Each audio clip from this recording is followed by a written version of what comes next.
Well, good afternoon and welcome. My name is Monica Wedlock Kilpatrick, and I serve as the Director of Connect Ministries for the National Benevolent Association of the Christian Church Disciples of Christ. As we get started, I want to inform you that this webinar is being recorded and will be available for future viewing on the NBA website at nbacares.org/mental-health. This webinar also begins our 2019 series of webinars and educational trainings offered by the NBA Mental Health Initiative. Today's topic is developing a regional mental health initiative with the Christian Church in Georgia. For the past 2 years, the NBA and the Georgia region have partnered together to develop a regional mental health initiative that cultivates welcome, counters stigma, and provides educational resources and events in this region. During this webinar, we will discuss the importance of collaborative partnership, the region's process from idea to initiative, and reflect on ways in which their learnings, strategies, insights, and outcomes can be used to begin developing a regional or area initiative in your local disciples community. This webinar also can be a tool for discussion and a call to action in your congregation, region, or even in general ministries. Just a note that unlike most of our webinars, we will not have a live Q&A during this webinar. However, we do invite throughout the webinar, if you have questions that emerge, we welcome you to use the Q&A feature to submit your questions and comments, and we'll connect you with someone following the webinar who might assist you. To submit those questions and comments, you click on the icon at the bottom of your screen and fill in your question there. If you are on by phone, we also invite you to just email me at mkilpatrick@nbacares.org. Again, that's mkilpatrick@nbacares.org, and I'll receive your questions and can answer them. If you also need technical assistance with the Zoom, please use the Q&A feature or email, and we'll be responsive in that way.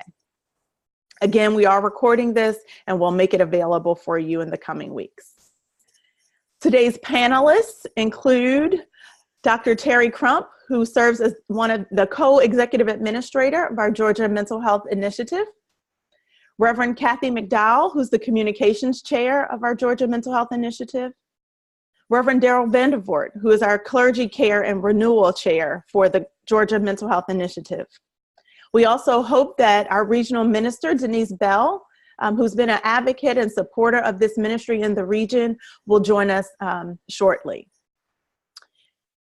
From NBA, I already introduced myself, and I'm excited to introduce also my colleague, Reverend Angela Whitenhill, our Mental Health Initiative manager for NBA. Each panelist will tell you a little bit more about themselves and their connection to mental health work in just a minute. But at this time, I want to turn the conversation over to Angela, who will discuss how this pilot program came to be and guide us through our conversation with the Georgia Mental Health team. Thanks so much. Thank you, thank you. It has been such a privilege to walk alongside the Georgia region the last 2 years. And so as the Mental Health Initiative manager, Monica and I were able to just think creatively with this group about how we might develop a regional ministry. One thing to note is that NBA as a general ministry really has a niche role in connecting and finding disciples who are doing mental health work, walking alongside them and developing spaces for this type of work. And so for 2 years now, just wrapping up, we've learned a lot, and we want to share that today. As we get started, I want to think through, how did it start? If you're out there, how did this region get involved? Many of you know in 2015, our denomination passed a resolution at General Assembly. 2015, passed a resolution at General Assembly to become a welcoming church and having welcoming congregations for those with mental illness and their families. And so this was something, as disciples, we took upon ourselves. And NBA took that resolution to heart, began working with a research team, a research and design team of pastors and clergy and clinicians for about 7 months, regularly thinking about how this would look across the life of the church. One of the strategies that came out of that moment was really thinking about a regional pilot program. So what would it look like for a team in a region to take this work on? And we believe that really the work, the way the church serves is so local that this felt like a way to start when we began. And thinking about a pilot program, we looked for a region that had aligning views with the Mental Health Initiative, that had a regional structure that could really support and foster a ministry long-term, and also potential for finding team members like you see today who are willing to and wanting to commit to this work. And Georgia was just that. At that time, the region had 5 main priorities under the leadership of Reverend Bell, and one of them was healthy clergy and healthy congregations. How we understood the healthy clergy, healthy congregations priority was that to have healthy clergy and healthy congregations, you'd have to really emphasize on mental health and wellness. And having that vision already woven into the priority of the region, as well as the support from the region and members, we just felt it was a great fit. And so this is the team you see today of a few of those members that started. I believe we started with around 9 or even 10. I can't remember the exact amount. But these are 3 to represent that process. And so I'm just going to ask different questions, and feel free to jump into this moment. We're going to move like a conversational element. With that said, just describe Georgia to those watching in terms of the region. What is the current setup of the region? What makes it unique? What made Georgia really a good fit for this type of program?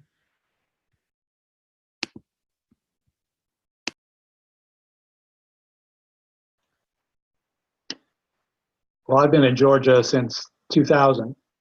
I'm Daryl, pastor of First Christian Church in Warner Robins, Georgia, which is in the middle of the state, and also close to the regional office, which is also nearby in Macon. It's a very large state, and it's divided up into 6 different groups: Northeast, Northwest, Mideast, Midwest, and Southeast, Southwest.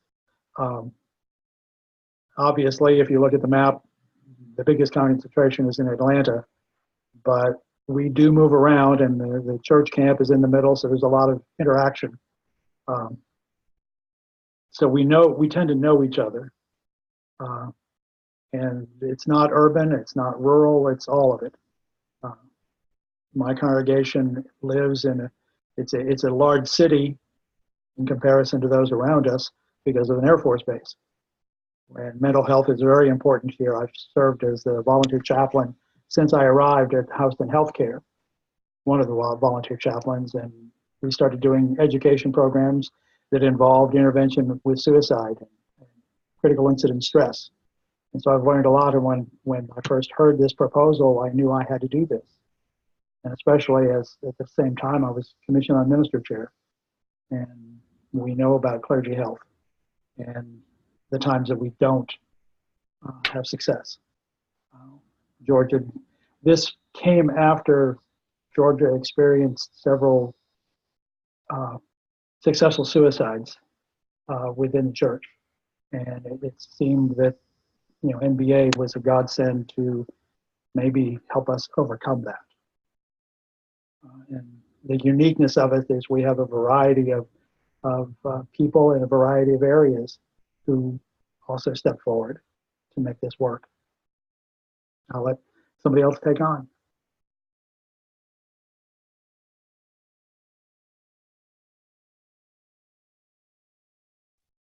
My name is Kathy McDowell, and I've served as a pastor at 2 different congregations in Georgia.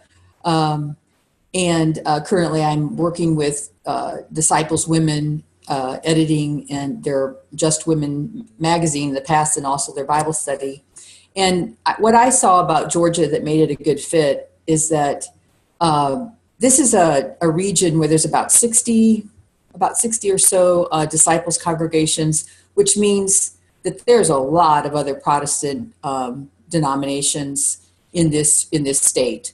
We are definitely a minority. It's kind of those things where there's not a disciple church on every corner, but there's definitely a Methodist or a Baptist. So what that has resulted in is that a lot of disciples churches are strong. They have really good programs, and even if they're small by maybe another church's standards in terms of membership or worship attendance, they have really strong programs that are really making a difference in their communities.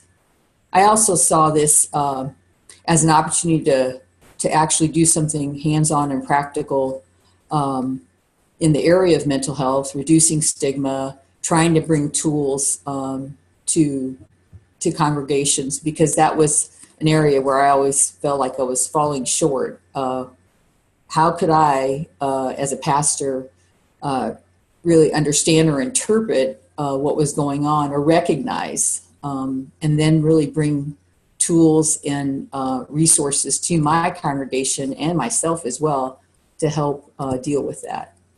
So that was a personal reasons for, just recognizing the need, but also this region just seemed just poised to do something like that to help try to improve health and well-being of congregations and clergy.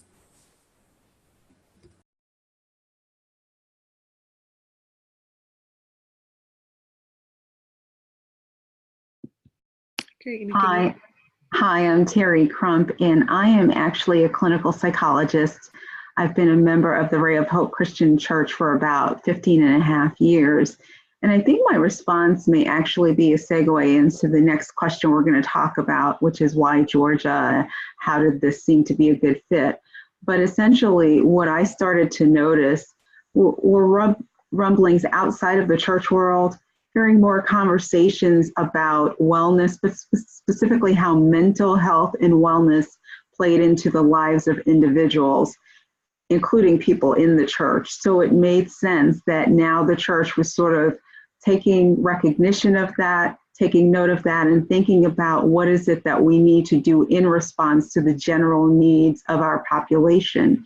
And so while I talked about the non-church world, in my life as a person who runs a private practice, my very first client in 2013 was a minister himself, coming into me and saying in our initial intake, I'm a minister.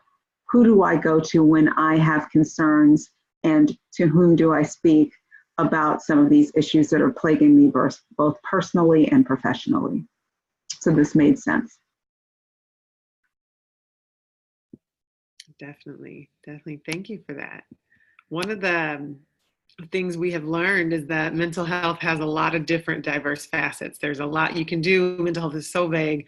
So just explain a little bit how you determine capacity. How did you read the needs of the region and assess, okay, what should we respond to? So what do we prioritize? And also what could we respond to? What was our capacity?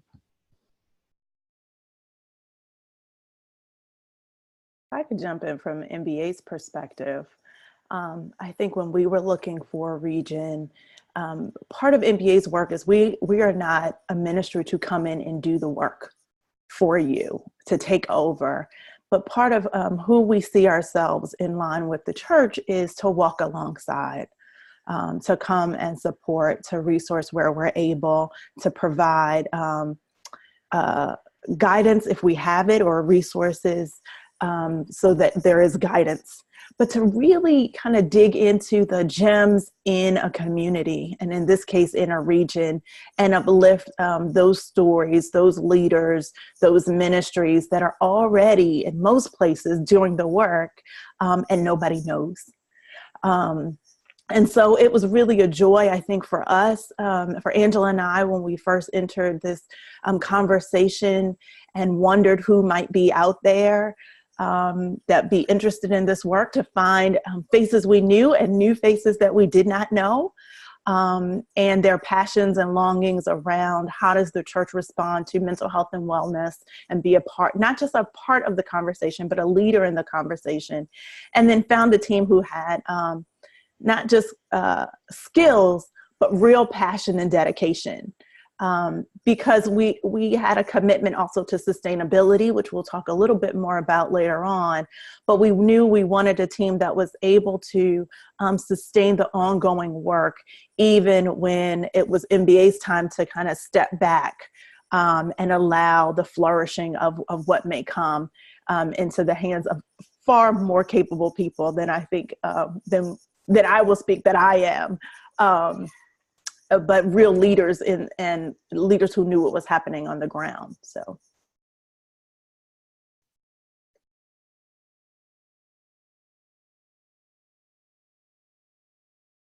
You know, what comes to mind for me in terms of this question are two terms. So in our conversations as a group, and that group evolved over time, we were talking about what's palatable. So what is it that people are ready to hear? What are the identified needs as described by your everyday person, including clergy and then other congregants? What is it that we really need to address? And then we tend to identify lofty goals as groups, but someone has to say what's scalable.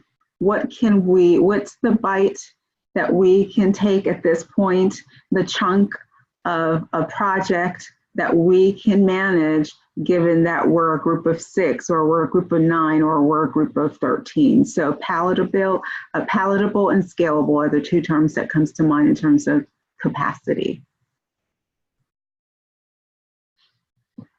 Right. That makes a lot of sense. Just thinking about the group that we gathered together. Tell us a little bit about how the diversity played a role into your team development, how it impacted the team development, the intention in being diverse. But let us know a little bit about how that was important to us as we formed our team.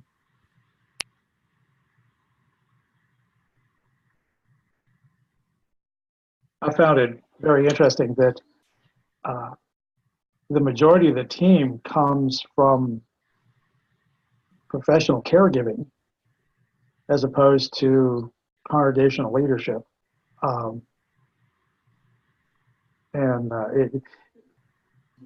Usually you get a group of ministers together and the first thing to do is talk about their churches and what's going on, and we don't necessarily have the language to say, let's deal with this mental health issue, or these are the mental health issues we see a lot of. We might see some in our church, we usually do, but we may not have the language or the full understanding of what that means to the individual suffering from it, and how best the church can respond. So the wonderful thing about this group is that people step forward from all areas of the church life, of clergy and laity, and people skilled in caring for others, in facing mental health challenges, and can put it into language that some of us clergy can begin to grasp until they start getting clinical. Then the eyes glaze over. But that was one of the things that I thought the NBA really helped us with, is creating a team that was diverse professionally. Like Daryl already said, it wasn't just a bunch of congregational clergy. It was really diverse, and so they have different perspectives on the people on the team have different perspectives on the mental health needs and what the problems are and tools and resources and solutions. So I found that to be very helpful. And we also had a fairly diverse group of people in terms of age as well as racially. Maybe not so much ethnically, but definitely racially. And that's good because what it brings in is different perspectives from different communities, and different ways of viewing the world, different experiences, all kinds of things. So that was a really good thing that we did. So sorry about that. The other thing I just wanted to circle back around to is that the region worked hard on just engaging and understand, or not the region, but the group worked really hard on engaging clergy and building relationships with them first, and starting with a regional assembly and a workshop and various ways that I guess we'll talk about that in a little bit, but just really building relationships with people first kind of thing, not just, a barrage of information. So I found that to be a really helpful thing and really effective way of doing that. I mean, that's what church communities are. It's really people first. people before programs. Definitely. Just want to add on there, thinking about our group, we had, in addition to having, chaplains and therapists and those of us who've experienced congregational-based ministry, I was aware that we had different people who had different times or lengths of being active in regional leadership. So people on commissional ministry, people in general ministry, but also some disciples who really, it was the first time engaging regional leadership and learning more about the wider disciples church. And so it brought fresh eyes to our identity as who we were, how we were perceived in the region. So it's really a fluidity in who was at the table, and like you mentioned, voices. Mm-hmm. If I can just piggyback on that, I think one of the commendable things about this group and the care you all took to prioritize diversity in all of its ways, right? Because we also understood the connection of diversity and stigma in particular communities, and how that needed to be addressed, with the understanding and the agreement that, our church is bigger than the group that was represented, and an acknowledgement of the ongoing challenges that trying to be diverse brings, right? Trying to find the right voices, or all of as many voices at the table. And we're on everything that we've been asking that question: who else is could be at this table, or at least that we can check in with and make sure this meets the needs of that particular community. That takes real intentionality. So it's one, the makeup of the group, but two, even if we had, more voices at the group, we'd still need to be asking those same questions with intentionality, and with real drive to respond. And I think that's something that my experience with this group is that we've kept at the fore. Who's not here? How do we attend to these particularities that we understand? Are there particularities that we're missing, that we need more information on? And I would encourage anyone or any group that's thinking about starting a ministry around mental health and wellness or whatever, to continually to ask that question of your leadership, of the groups that you're gathering to serve in those capacities. Definitely. And so what did we do? What are some of the products that were created and the markers of our work in the region that you find either you're proud of or you really made a statement or influence in the region?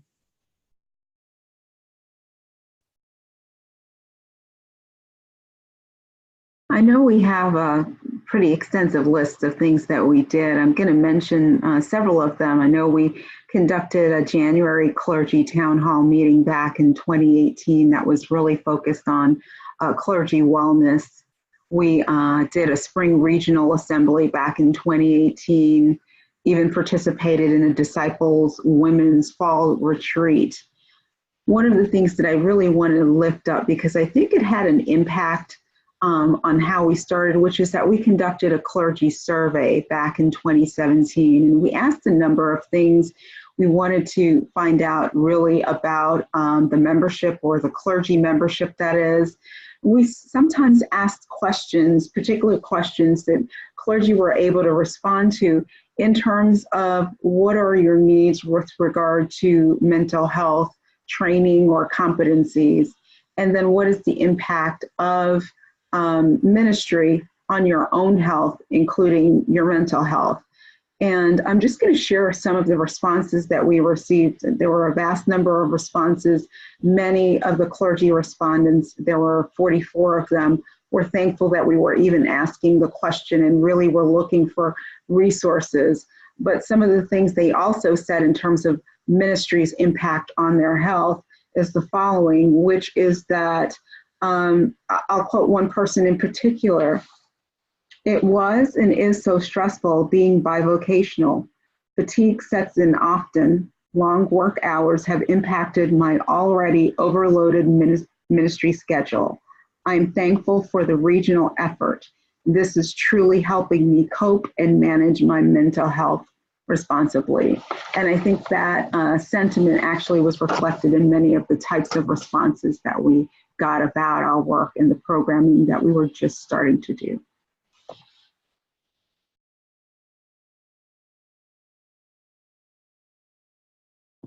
Most definitely. Thank you for that. So when you're thinking about what we've all accomplished, what I find is really a huge accomplishment is the way we accomplished it, and the relationships we built, and the relationships that the different connections we have. So I want us to think about the group's process, and how we gathered, when we gathered, how we made decisions, what was helpful in the development of our group process, just thinking about some learnings in the way we gathered. But anything about our actual process that stood out to you is important. Before we answer that, Angela, can I just jump in? I just want to name a couple of the things that this group has done. One, because I think they are major accomplishments, some of which led up to how we got this group, but also I think maybe ideas for others of what they could be doing in their communities. So there were a couple of clergy town hall meetings in 2016 that led up to this, and then again in 2018 focused on clergy wellness. And we had good clergy in attendance, and clergy that were vulnerable enough to say, hey, I really need this, and feel like they were in safe space. And that's important, to create those spaces for them to have that kind of, for us to have that kind of conversation. We had folks show up at the Disciples Women's Spring Regional Assembly in 2018. We had a workshop there, just speaking to our Disciples women about their own mental health and wellness. Disciples Women's Fall Retreat in 2018. A webinar that this group participated in, Terry's presence at National Convocation last summer in Birmingham. So I think all of these things speak to how people can be in conversation around these topics, in community together, and the importance of Regents in whatever way possible, creating space for these conversations that may or may not be a full initiative. You may not be there yet, but you don't have to wait until there's a full initiative to offer some kind of space, workshop, dialogue, small group, Bible study, I don't know, around mental health and wellness, and its intersection with faith. And just piggybacking on that, all those events that you described, it just means that what we did is we looked at the regional calendar as a team, and we hooked into that. You know, we didn't say, oh my gosh, we need to have an entire array of programs and events for the next 2 years. Boy, that just sounds like something we can just launch. Instead, we said, well, what's happening already, and how can we bring a workshop, or how can we bring a small event, or participate with the Disciples Women, or whatever it was. So that's basically, that really worked well, I thought, thinking about the regional calendar. I just want to highlight something about what Kathy just pointed out, which is essentially what we were aiming to do is to integrate ourselves into an existing structure in the church. And in that way, we were mirroring the way that this group has come to think about health, which is oftentimes we try to separate the head from the rest of the body. That doesn't work. Mental health is in fact health. And so we aim to integrate mental health discussions in everyday workings within our region, and we'll continue to do that because that's how we are approaching this. Mental health and wellness and wholeness, it's really one conversation about being a whole being. And that is why we need therapists in this team, because they just integrate what we're saying so well. That's why we just all need therapists.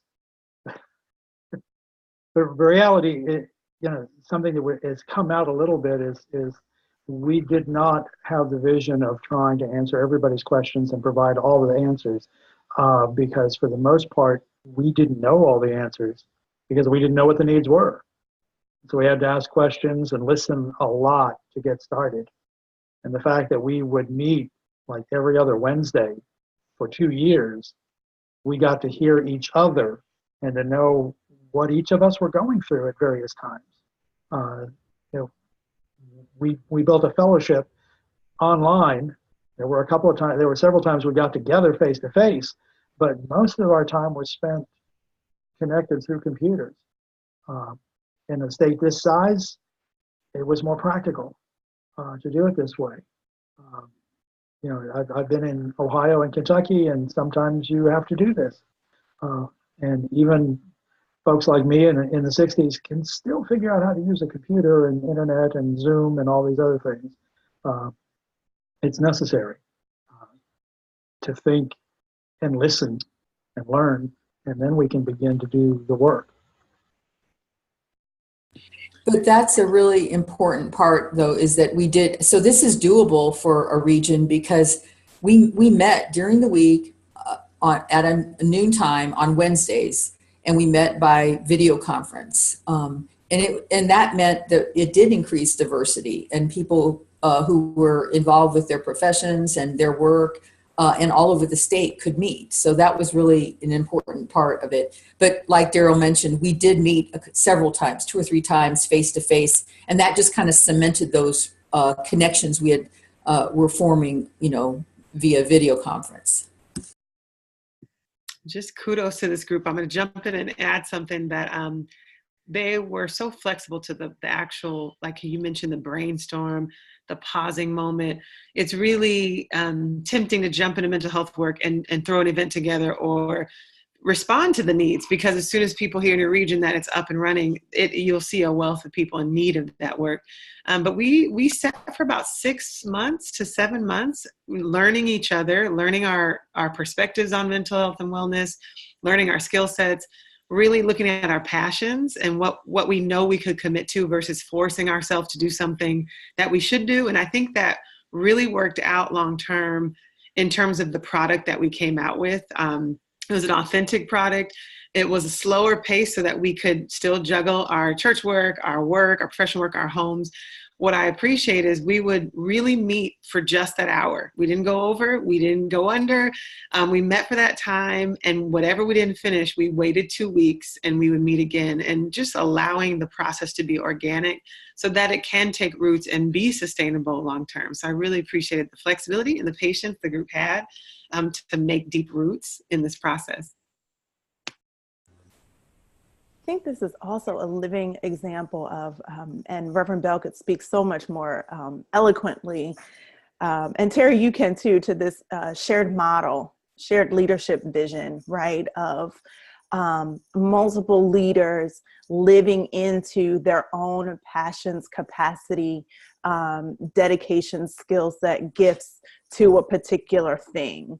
And so there's no one leader dominating everything, but everybody took on the role. We sat down and brainstormed some roles that needed to take place, to be set in motion for the sake of sustainability, right? And then said, who feels passionate and feels they have the skill set and the time to be in this particular role. And it allowed people to wrestle a bit with, where my passions are, where my skill sets are, and where those actually line up, and find a place that suited them. We also made the commitment this wouldn't be a forever thing, right? That everybody wouldn't sit in these roles forever. And so there was a moment where this team thought about, what does new leadership look like? What does it mean? Everywhere you were inviting people to be a part of this ministry, and seeking out people with gifts and passions and interest, and finding places for them. And you set that up in the structure of the team, it wasn't just a blanket invitation. It was, we have a place for you. Here's how you can be integrated into the leadership of this, and an onboarding process. You guys have an amazing orientation and onboarding process that, does it need to be tweaked? Everything does. And we have an attentive eye to that. But there are many things that we start that don't even start with that process. And it's a way down the road when we start thinking about, we missed some steps and we need to onboard people.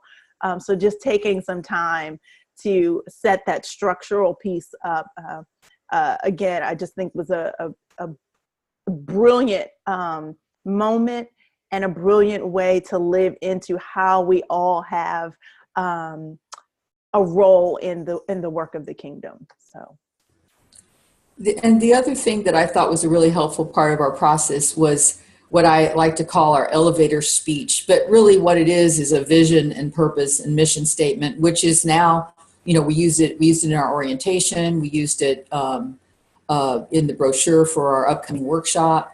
And it wasn't just something, it was actually, it was part of that process too, because we didn't just come up with that in the first 6 weeks. We sat together for months, really, before we had the words, based on the visions that we had been communicating with each other in our, biweekly team meetings. Then we had the words that we were able to put down and create this elevator speech. When somebody says to you, so what is this mental health initiative in Georgia? Then we had an answer to that. And it really is the purpose and the mission statement. I just want to add to that a lot of times when we do mission statements, they're very heady and the jargon is hard, but this group really did an elevator speech. How would you say it in 30 seconds? How do you explain yourself? And once we figure that out, it's the mission statement that we can really talk in normal conversation to explain what we do. So any other learnings, we'll kind of move, but just learnings of our process together, and really move into this question about sustainability. So the idea of this whole program, pilot initiative, was what would a regional initiative look like, and how would one look if it was sustainable? So we just didn't want to just kind of do one and have it fall over time. So thinking about some of your learnings from the process you've had, and in relationship to what steps you've taken to make this sustainable, how is it already fitting into the work of the region? Where are we now, in a sense? Well, I think one thing that we should point out is that while thus far we've only conducted one onboarding session, the way that we're conceptualizing this is that onboarding is not a discrete event. So it's not that you get a group and you think that that group will continue inevitably. As we've said, we don't expect everyone necessarily to stay on as this is the team. But the way we're conceptualizing it is that onboarding should occur, at every which opportunity. There might be structured times where we go through this is how this group operates, but we're always looking for opportunities, including right now for attendees, to express interest in the work that we're doing and to help us to make this take shape and to form what it is we want the region to do. So onboarding is a continuous process. We're looking for other passionate individuals to come join us and to do the work. But that being said, we let the work that we do be shaped also by those who we did, encounter or had relationships with or connected with. And so like if we couldn't find somebody to do, fill in the blank, we didn't say, oh my gosh, we've got to find somebody to do this. Instead, we said, well, maybe we'll set this aside. Yes, we did talk about this as a goal, but we'll set this aside for now. And when we encounter someone who has the skills or the interest or the passion, then we'll do it. And meanwhile, we'll focus on these things because we have these skills and people with these ideas and passion right now. So that was helpful, I thought, too.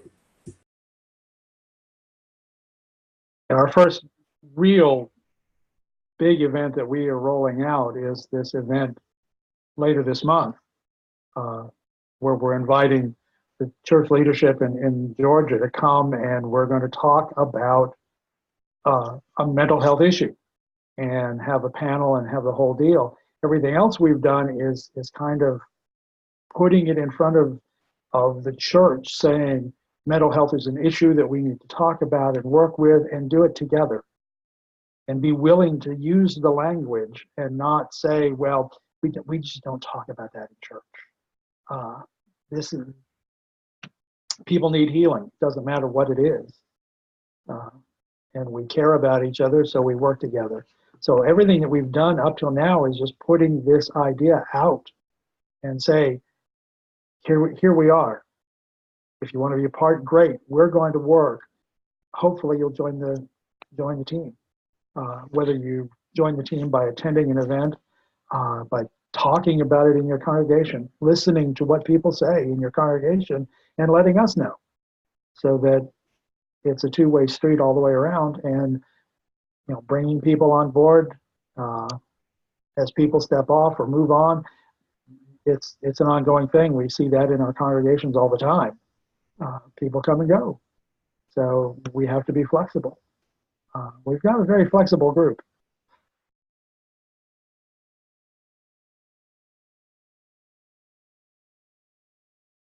Just have to add to that we really looked at people's skills and passions. And I think passions is the key element there. Everybody came to this work with their relationship and connection to mental wellness, and their passion as to their personal reason. And we kind of just rolled with it. If we had this big idea, I know at one point we had a big idea to have a clergy peer group, and we just found there wasn't enough time or energy. And so we just put it on the shelf, and we'll come back to it, but not forcing anyone to do work or burn out over time. Also thinking about our own self-care and thinking about how our own mental wellness was edified and nourished during the process of leadership. So if there's any other learnings, we'll kind of move into our last couple questions. And if other learnings come up for you, just weave them into your answers. But this was a partnership. And what we love about partnerships is really the collaborative nature. When somebody didn't know how to do something, somebody else did. When the Georgia region was, oh, wait, how do we put this together? MBA was able to say, hey, we have an idea, and vice versa. And so I'd love for us to think through what was the impact of a partnership between MBA and the region, and thinking about both ends of that, both sides of that. Any thoughts? And I'll kind of ask different questions as we go. I was ordained in 1982 in Ohio. And I've worked with regions that were very active with congregations. I've worked in regions where if you were out in the far ends of the region, you might or might not have a lot of contact. And I've heard congregations in 3 different regions express, well, what do they do for us? This was a clear-cut case where the NBA came to the region and said, we want to work with you. And we want to work directly with people in congregations. And so we have clergy and laity and professionals and all rolled up their sleeves throughout the region with the NBA and said, yeah, we can do this together. Here is the church, the greater church being one. It really is a good example of discipleship and the disciples of Christ. So this is a wonderful model and a wonderful opportunity to respond to the greater church from within the local church.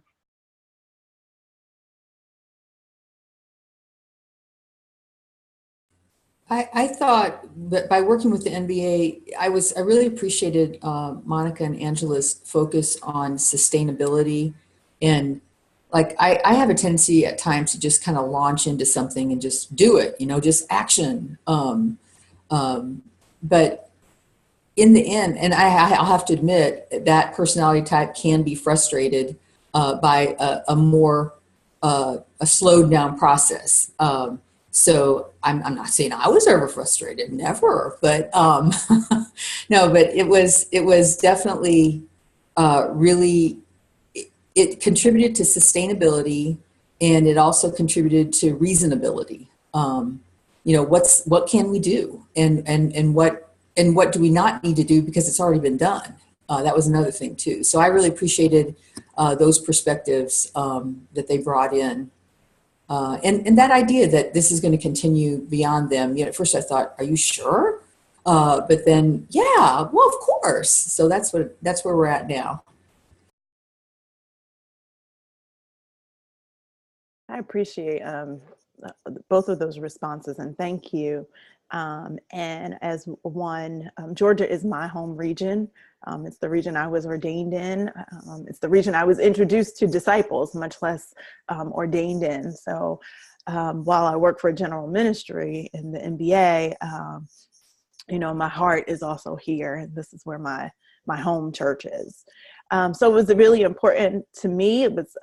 It felt good to be able to give back to a region, to the church, and to a region that I hold dear in this way.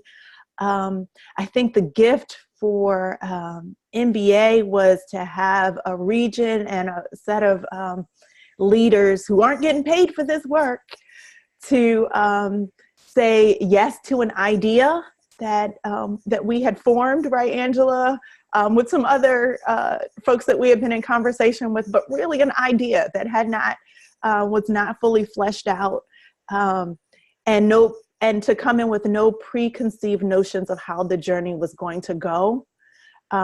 We had some tangible things we thought might be helpful, but we also felt like we would be flexible. We needed to be flexible and lean into what the experience would bring. And for a group of folks to say yes to that, I think, Kathy, I'm with you. Like, it's so much easier to say I have a program, I have an event, or whatever, let's plan it. And we're all good. I know all of the folks in this group, we're all good at planning and getting things executed. And I think it took all of us together learning how to say, let's step back and evaluate, and being bold in that, being bold in saying, let's step back, evaluate. And I remember very clearly our first face-to-face meet, our second face-to-face meeting, but our first with just this group in a room at the regional office upstairs while a regional board meeting was going on downstairs, and saying, with very clear voices at the table saying, we need to hear what the people want. And then in that specific case, it was what the clergy wanted and needed. But we kept saying, it kept emerging very clearly, we need to hear from the people we're trying to serve. And so that meant we couldn't plow forward, but that we had to figure out a way to hear from the people. And that's an important moment. Angela mentioned it a little bit earlier, but for me, that's a crystal clear moment, one of the commitment of this group, but also the openness of the process in the midst of that we were willing to do that. And I would encourage folks also who are thinking about how they move forward, that it's one of those praxis reflection models. You practice a little bit, and then you really do have to be courageous enough to step back and when there's a no, to respond to that no with openness to what else might be. So.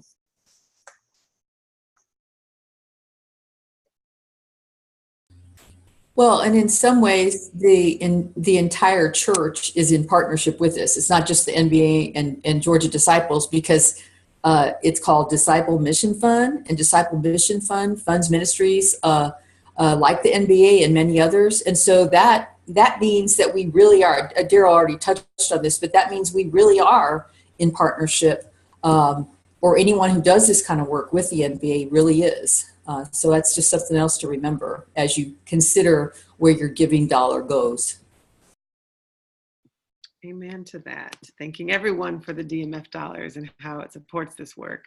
And just in the same way that how us as a general church is supporting the region, the members of this region have already in turn supported the general church. So Terry going to convocation and webinars that they've been a part of. And one of the beautiful elements of partnership is that the relationships built in the region, now when the next region is asking questions, we can connect each other. And hopefully over time, there are just this really connected sense of those of us doing work in mental health in our denomination can now go, okay, we know some people in Georgia who can help us, and the wisdom that you all have as you keep moving in this work. So thank you. Thank you for all this work you've done and the partnerships that we've had.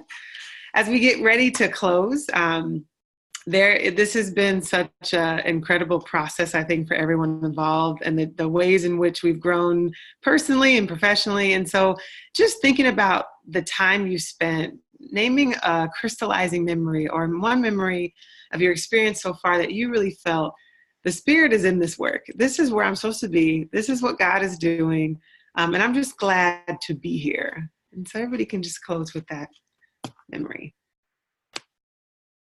Well, I'm excited to share a story that comes from my participation with the group in regional assembly. So we did a workshop at the time, really talking again, introducing the idea of wellness and debunking stigma. But what happened at the very end of our presentation is that I had a senior woman, probably in her 80s, I believe that's what she told me.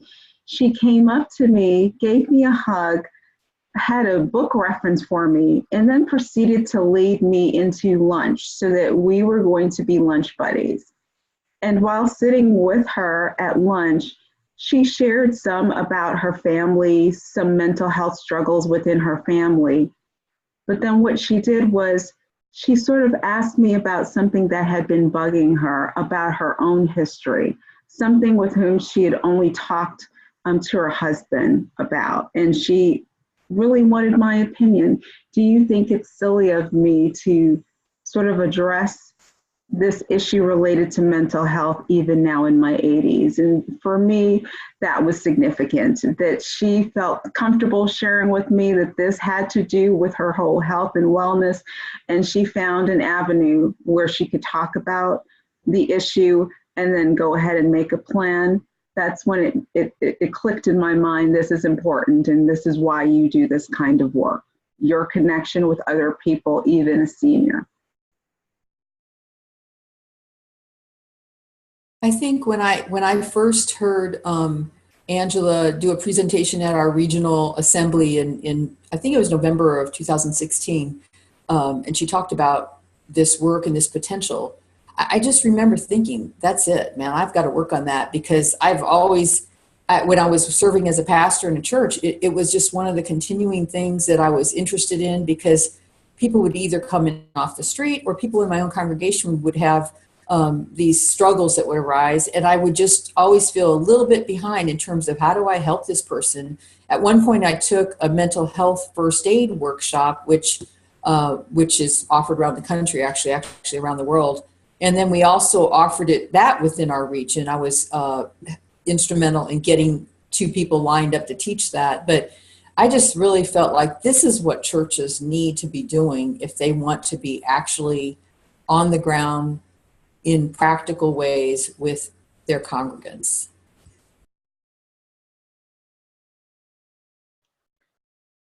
One of the things that I've really enjoyed is we've met online regularly, but when we get together at an event, at the clergy gathering we had when our first event with clergy, we all had to be there early, and it was sort of like a family gathering.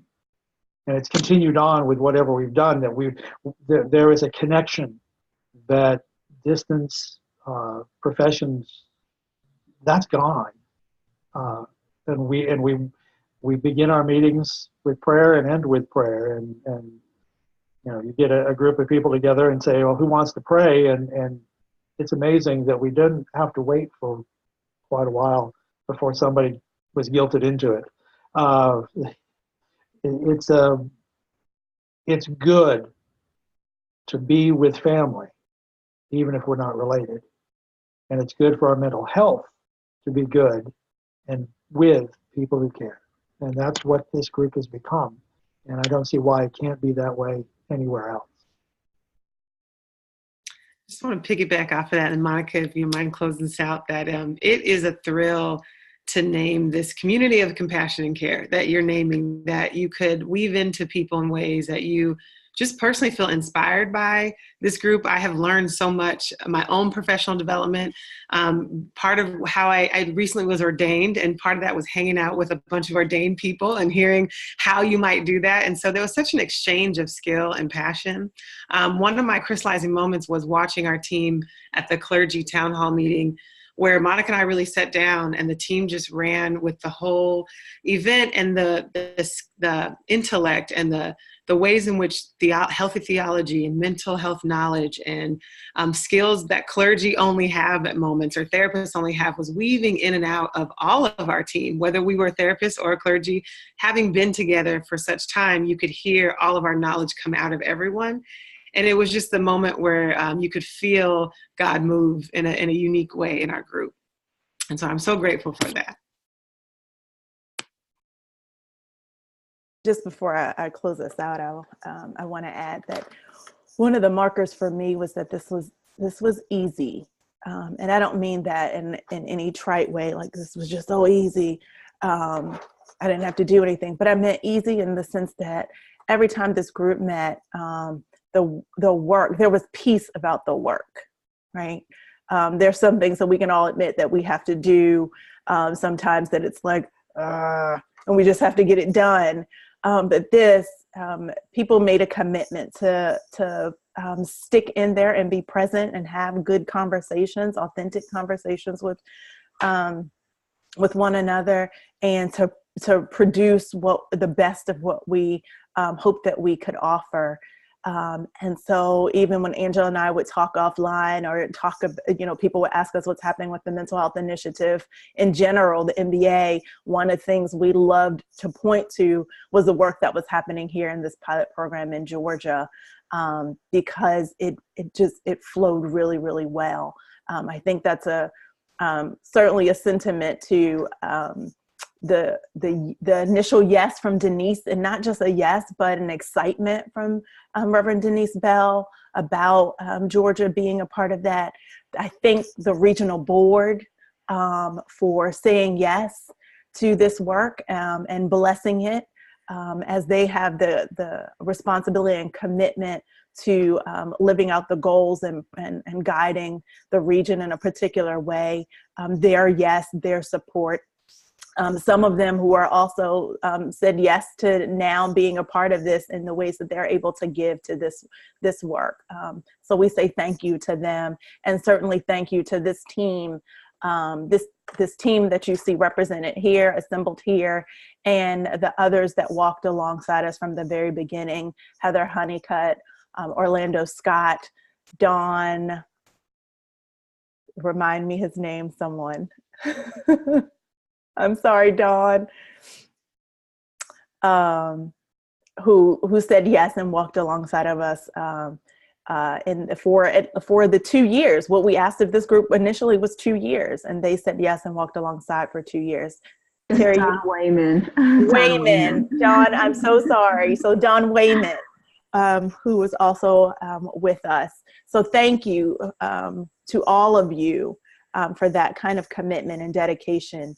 And blessings for the ongoing work, the ongoing work that will happen, that's happening already, prayers and blessings for the January 26th gathering. And for those of you who are in Georgia, we invite you to go to the gadisciples.org website and register if you haven't, to be there and be a part of this work, this conversation, this learning. Thank you to Terry, Kathy, and Daryl, and Angela for being present today and for having this conversation, for sharing out this journey. This ends today's webinar. So I thank you also, our participants, for your time. I ask that you please consider the many ways that you and your ministry contexts might be involved or further your work in becoming welcoming communities for those who have experienced or are currently experiencing mental health challenges, who are seeking wellness, who are seeking to understand mental health in the full realm of what it means to be healthy and whole people. Today's webinar recording has been recorded and will be posted as a resource in the coming weeks. I invite you, if you want to be connected with the MBA Mental Health Initiative, to please email Angela at awhitenhill@mbacares.org, or visit our website. And if you want to learn more, know more, be connected with the Georgia Mental Health Regional Team, I invite you to email, I should have this before me, gamhi@gmail.com. Yes? And be in contact with these wonderful folks about their experience as well. I also invite you to please join us next month for a webinar entitled Bail Reform that'll be hosted by the MBA Prison and Jail Ministries and will be held on Thursday, February 21st. You can register online at the MBA website. Our presenter will be Shamika Parrish-Wright, who's a bail disruptor with the Bail Project, and Reverend Dean Bucalis, who's the MBA Prison and Jail Ministry Mission Specialist. So for more information, visit our website. Thank you so much. Like us on MBA, follow us on Twitter and Instagram, and we will see you soon.